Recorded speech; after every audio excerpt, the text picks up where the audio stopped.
My YouTube channel. हम पिछले video में देखे थे चैप्टर 6 के इंट्रोडक्शन पार्ट के बारे में। उसी सीरीज में हम आगे बढ़ते हुए चैप्टर 7 के इंट्रोडक्शन पार्ट को देखेंगे। तो चलिए देखते हैं। चैप्टर 7 का जो नाम है वो क्या है? निर्देशांक ज्यामिति। क्या नाम है? निर्देशांक ज्यामिति। ठीक है, इसी को इंग्लिश में कोऑर्डिनेट ज्योमेट्री बोलते हैं, ज्यामिति। ठीक है, अब देखिए ये निर्देशांक ज्यामिति क्या होती है, कोऑर्डिनेट ज्योमेट्री क्या होती है। तो ठीक है, किसी भी पॉइंट के पोजीशन को फिक्स करने के लिए या किसी भी पॉइंट के पोजीशन को फाइंड करने के लिए अपन किसका यूज करते हैं? निर्देशांक ज्यामिति यानी कोऑर्डिनेट ज्योमेट्री का। ठीक है, तो कैसे उसका पॉइंट देखना है, कैसे उसका पोजीशन जो है पॉइंट का वो चेक करना है, कैसे फिक्स करना है, उसके बारे में किसमें पढ़ेंगे? निर्देशांक ज्यामिति यानी कोऑर्डिनेट ज्योमेट्री में। तो चलिए देखते हैं। ठीक है, और इसका पोजीशन जो है जानने के लिए या फिक्स करने के लिए हमको दो चीज की जरूरत होती है या दो चीज की हम हेल्प लेते हैं। वो क्या है? तो दो लाइन है आपकी, वर्टिकल लाइन है और एक हॉरिजॉन्टल लाइन है। ठीक है, ये आपकी वर्टिकल लाइन है और ये क्या है? हॉरिजॉन्टल लाइन है। जो हॉरिजॉन्टल लाइन होती है उसको एक्स एक्सिस बोलते हैं यानी एक्स अक्ष बोलते हैं। ठीक है, और जो वर्टिकल लाइन होती है उसको वाई अक्ष यानी वाई एक्सिस बोलते हैं। ठीक है, तो ये आपकी क्या हो गई? एक्स एक्सिस और वाई एक्सिस यानी एक्स अक्ष रेखा और वाई अक्ष रेखा। ठीक है, अब इन्हीं दोनों के माध्यम से अपन क्या करेंगे? जो भी पॉइंट होगा उसके पोजीशन को चेक करेंगे। सपोज यहाँ पे कोई पॉइंट क्या है, मैंने यहाँ पे कोई पॉइंट क्या ले लिया? P। अब मुझे ये पता करना है कि इस जो ये P पॉइंट है इसकी पोजीशन क्या है। ठीक है, जो P पॉइंट है उसकी पोजीशन क्या है। तो हम सबसे पहले देखेंगे कि x से हम क्या करेंगे? P पॉइंट से जो है x पर हम एक लंब ड्रॉ करेंगे यानी परपेंडिकुलर ड्रॉ करेंगे। ठीक है, लंब डालेंगे तो यहाँ पे आया। ठीक है, अब x की जो यहाँ पे x एक्सिस की जो भी वैल्यू मिलेगी वही क्या होगा? x। ठीक है, फिर यहाँ पे जैसे आएंगे तो ये आपका क्या होगा? y axis. यहाँ पे कोई पॉइंट क्या हो जाएगा? y का। किसका होगा? y का। ठीक है, तो यहाँ पे क्या मिलेगा? जो हमें कोऑर्डिनेट मिलेगा वो क्या मिलेगा? y। मतलब x एक्सिस पे जो भी नंबर या पॉइंट जो भी मिलेंगे वो x अक्ष का होगा, x एक्सिस का होगा, और जो p का मिलेगा वो p का, और जो यहाँ पे p का जो पॉइंट y का मिलेगा वो y का, और जो यहाँ पे p पॉइंट आया इसके कितने निर्देशांक हो जाएंगे? दो, मतलब x एक्सिस पे और y एक्सिस पे। तो जो x की वैल्यू होगी वो और जो y की वैल्यू होगी वो। अब चलिए देखते हैं। तो अपन को p की जो वैल्यू मिली है या p की पोजीशन जहाँ पे फिक्स हुई है वो x एक्सिस पे यहाँ पे हुई है और y के यहाँ पे, मतलब कोऑर्डिनेट हमें दो मिल गए, एक x का और दूसरा y का। ठीक है, अब देखते हैं इसके आगे कैसे क्या पढ़ना है अपन को उसके बारे में।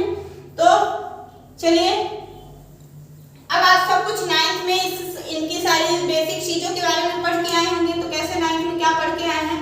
तो देखिए, इन दो लाइन को यानी हॉरिजॉन्टल लाइन और वर्टिकल लाइन को खींचने पे ये दोनों लाइन जो जहां पे एक दूसरे को क्या करती है? इंटरसेक्ट करती है, वो पॉइंट क्या कहलाता है आपका? ठीक है, ओरिजिन कहलाता है यानी मूल बिंदु। हिंदी में क्या बोलते हैं? मूल बिंदु, और इंग्लिश में ओरिजिन।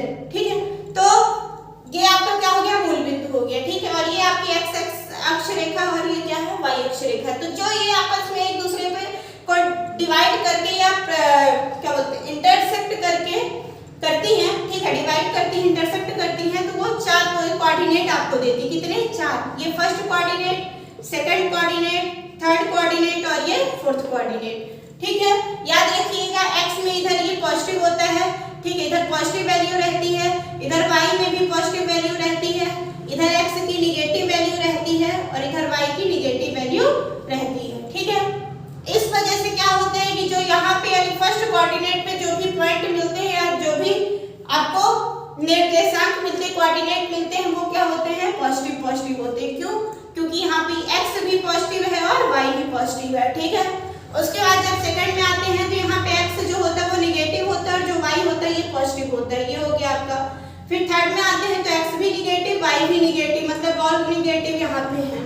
और जब फोर्थ पार्ट में आते हैं तो x आपका पॉजिटिव होता है और y जो है निगेटिव होता है। तो ये हो जाता है। ठीक है, मतलब फर्स्ट कोऑर्डिनेट में प्रथम चतुर्थांश में सारे क्या होंगे? पॉजिटिव होंगे। सेकंड चतुर्थांश में आपका एक निगेटिव होगा, दूसरा पॉजिटिव होगा। थर्ड चतुर्थांश में निगेटिव और फोर्थ में पॉजिटिव और निगेटिव। ठीक है, अब आप बोलेंगे कि क्या यहाँ पे पहले प्लस या माइनस बाद में नहीं कर सकते? तो बिल्कुल नहीं कर सकते। आप क्यों? क्योंकि यहाँ पे जो x एक्सिस की वैल्यू है वो क्या है? माइनस की, और जो y एक्स की वैल्यू वो क्या है? प्लस की। और जब अपन लिखते हैं या पढ़ते हैं तो सबसे पहले x और y। ठीक है, पहले अल्फाबेट में आपका x आता है, उसके बाद क्या आता है? y। तो हम पहले करके, और दूसरी किसकी लेंगे फिर y की लेंगे, ठीक है। तो ये हो गई x की और ये y की, मतलब क्या पहले नेगेटिव फिर पॉजिटिव। उसी प्रकार यहाँ पे पहले x की वैल्यू पॉजिटिव फिर y की वैल्यू नेगेटिव। तो ये सारी बेसिक चीजें हैं जो आप क्लास 9 में पढ़ के आए हैं, ठीक है। अब आगे बढ़ते हैं, तो देखिएगा कोई पॉइंट है आपका जैसे, ठीक है, कोई पॉइंट है, अब उसके बारे में अपन को पढ़ना है, ठीक है। सपोज कोई पॉइंट है आपका क्या a और b, ये पॉइंट आपका क्या है a है, ठीक है, और ये पॉइंट आपका क्या है b। अब यहाँ से यहाँ मतलब a से लेके b तक के इन दोनों की डिस्टेंस पता करनी है अपन को। क्या पता करना है? डिस्टेंस, इन दोनों के बीच की कितनी दूरी है वो पता करना है, ठीक है। तो a का मान लीजिए क्या है x1 y1, a के कोऑर्डिनेट क्या है निर्देशांक x1 y1, और जो b का निर्देशांक है वो आपका क्या है x2 y2, ठीक है। तो ये a और b के क्या मिल गए निर्देशांक मिल गए। सपोज आपके पास 3 पॉइंट हैं, जैसे ये आपका आगे क्या ट्रायंगल, ये क्या है आपका ट्रायंगल। अब आपको अगर इनमें से दो कोऑर्डिनेट पता है यानी x और y जो भी है, कोई भी कोऑर्डिनेट इनमें से पता है आपको, यहाँ की वैल्यू पॉइंट की पता है, तो आप थर्ड वैल्यू निकाल सकते हो या इसकी पूरी डिस्टेंस निकाल सकते हो। उसी प्रकार हम देखेंगे कि पॉइंट a और पॉइंट के b के बीच की डिस्टेंस क्या होगी, ठीक है। तो चलिए देखते हैं, ये a पॉइंट है और जो b पॉइंट है, इनके बीच की डिस्टेंस क्या बन रही है। तो डिस्टेंस का फॉर्मूला आपका ab इक्वल क्या आ जाएगा, ठीक है, a और b के बीच की डिस्टेंस निकाल रहे हैं तो ab रूट, ठीक है, तो क्या आएगा x2 माइनस x1 का whole square, x2 minus x1 का whole square plus y2 minus y1 का होल स्क्वायर, ठीक है। x2 माइनस x1 का whole square plus y2 minus y1 का होल स्क्वायर, ठीक है। तो ये आपके क्या होंगे ab की डिस्टेंस है, ठीक है। ab की क्या निकल के आएगी ऐसे में आपकी डिस्टेंस, ठीक है। इसी को क्या बोलते हैं डिस्टेंस फॉर्मूला, ठीक है, यानी दूरी सूत्र। आप इसी को क्या बोल सकते हैं दूरी सूत्र, और इसी की दूरी सूत्र, इसी की हेल्प से आप किसी भी दो पॉइंट के बीच की क्या निकालेंगे डिस्टेंस निकालेंगे, ठीक है। इसमें अपन को ये पढ़ना है। दूसरी चीज कि अब आपको बोला जाए, ठीक है, जैसे ये आपका है कोई P पॉइंट, यहाँ पे मैंने क्या रखा P पॉइंट, ठीक है। तो जो ये P पॉइंट है इसकी जो है मूल बिंदु से, ठीक है, यानी ओरिजिन से डिस्टेंस बताइए, ओरिजिन से इसकी क्या बताइए डिस्टेंस बताइए। तो ये P पॉइंट है, तो ओरिजिन से इसको O मान लेते हैं, तो यहाँ पे इसका क्या आ जाएगा x1 y1 और ये क्या आ जाएगा x2 y2, क्या होगा x2 और y2। तो देखिए ये जो ओरिजिन है x1 और y1 होंगे, ये क्या होंगे आपके जीरो होंगे, क्यों? क्योंकि ये क्या मूल बिंदु है, मूल बिंदु आपका क्या होता है जीरो से स्टार्ट होता है, ठीक है।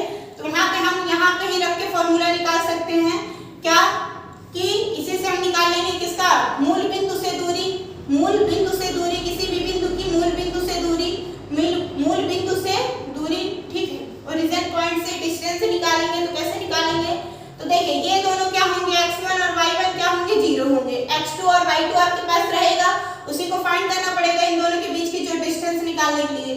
तो ये तो आपके जीरो है, तो रख दीजिए इसी फॉर्मूले में x2 रहेगा माइनस x1 जीरो हो जाएगा उसका स्क्वायर, y2 रहेगा और y1 का जीरो हो जाएगा इसका स्क्वायर। इसको सॉल्व करेंगे तो क्या बनेगा आपका x2 माइनस जीरो, तो क्या आ जाएगा x2 फिर प्लस है, तो यहाँ पे क्या बचेगा y2 का होल स्क्वायर। इसी को आप चाहे तो लिख सकते हैं क्या, जो आपका यूज किया जाता है मूल बिंदु से दूरी के लिए डिस्टेंस फॉर्मूला आपका वो क्या है x square plus y square, ठीक है। x2 y2 ना लिख के वहां, क्योंकि सिर्फ एक ही कोऑर्डिनेट आपको पता होता है और जो कि ये पॉइंट आपको दिया होता है, इसी के बस रख के हम वैल्यू निकालते हैं, ठीक है। बाकी के लिए जो आपका होता है यानी मूल बिंदु जो होता है वो क्या होता है कोऑर्डिनेट जीरो होता है, और इसी को क्या मान लेंगे x1 y1 मान लेंगे या फिर xy कुछ भी आप मान सकते हैं, क्योंकि यहाँ पे सिर्फ ऐसा इसलिए क्योंकि यहाँ पे आपको P पॉइंट की बस कोऑर्डिनेट पता है ना कि जो जीरो पॉइंट है या O पॉइंट है, इसका तो पूरा का पूरा जो ओरिजिन पॉइंट है यानी मूल बिंदु है उसके दोनों कोऑर्डिनेट क्या है जीरो है, x का भी जीरो और y का भी जीरो है, सिर्फ P कोऑर्डिनेट ही आपको पता है यानी x और y पता है, तो आप ये भी लिख सकते हैं, ठीक है। अब उसके बाद देखते हैं अपन आगे जो है, ठीक है, ये हो गया आपके क्या डिस्टेंस फॉर्मूला यानी दूरी सूत्र, आप इसी फॉर्मूले में रख के डिस्टेंस किसी भी दो पॉइंट के निकाल सकते हैं, ठीक है। 3 पॉइंट 4 पॉइंट किसी के भी निकाल सकते हैं आप। चलिए आगे अब देखते हैं, ठीक है। अब जो है अपन को इसमें पढ़ना है, ठीक है, इसमें अब अपन को क्या पढ़ना है कि सपोज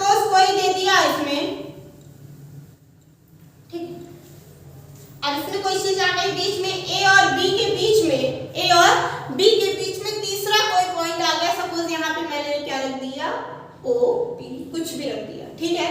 अच्छा नहीं लग रहा है ये भी, तो OP दे दीजिए उसका नाम और Q दे दीजिए, तो OPQ, ठीक है। ये हो गया आपका। अब इनके बीच में क्या आ गया, OB आ गया। इनके कहीं भी इन दोनों के बीच में यानी P और Q के बीच के डिस्टेंस में तीसरा कौन आ गया, M आ गया, ठीक है, सॉरी O आ गया। अब इसको क्या करेंगे कि जो ये O है ना, तो दोनों को ये M/N में डिवाइड कर देता है। M/N में क्या करता है, डिवाइड कर देता है, ठीक है। तो यहाँ से लेके P से लेके Q तक की डिस्टेंस कैसे पता चलेगी आप, तो बीच में जब क्या आ गया है, OB आ गया, मतलब उसको दो पार्ट में क्या कर दिया है, डिवाइड कर दिया है, ठीक है। तो उसके लिए भी आपका एक फॉर्मूला होता है जिसको क्या बोलते हैं, सेक्शन फॉर्मूला यानी विभाजन सूत्र।